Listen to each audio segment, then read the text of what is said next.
me gustaría mencionar que nós estamos tendo uma reunião muito agradável com o senhor Adolfo Castellanos, que é diretor de expansão, para o qual trata Bahia Príncipe.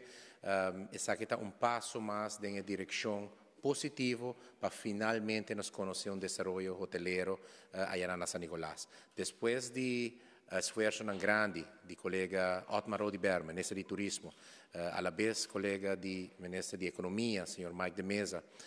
governo de Aruba põe ênfase a criar incentivo fiscal para por assim a área de San Nicolás também atrativo para o desenvolvimento hoteleiro.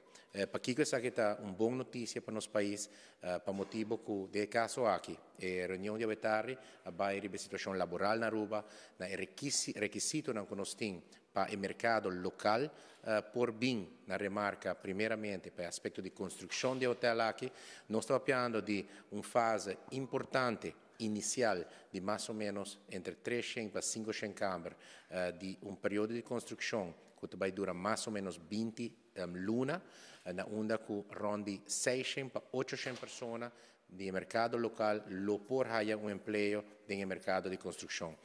E com o esforço do governo, do gabinete Mike Eyman, finalmente a realizar um empurre de nosso mercado laboral, de nossa arbeidskrachten local, seguramente nós está open para apoiar o processo aqui. Uma reunião muito interessante, na onda que nós estamos falando de uma inversão de entre 200 e 250 milhões de florins. Essa aqui é uma inversão quantiosa, para o qual trata o setor aqui, e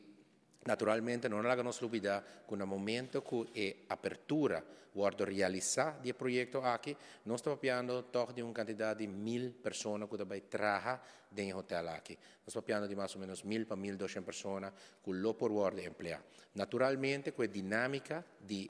mercado laboral de Aruba, vou conhecer verschuiving agora de um hotel com outro hotel. Nós cada dia monitor a situação laboral e mobilidade laboral aqui na Aruba, pero também de negócio na Guta Habra, negócio na Guta Serra, e viaja mais impulso laboral aqui, seguro para nós está algo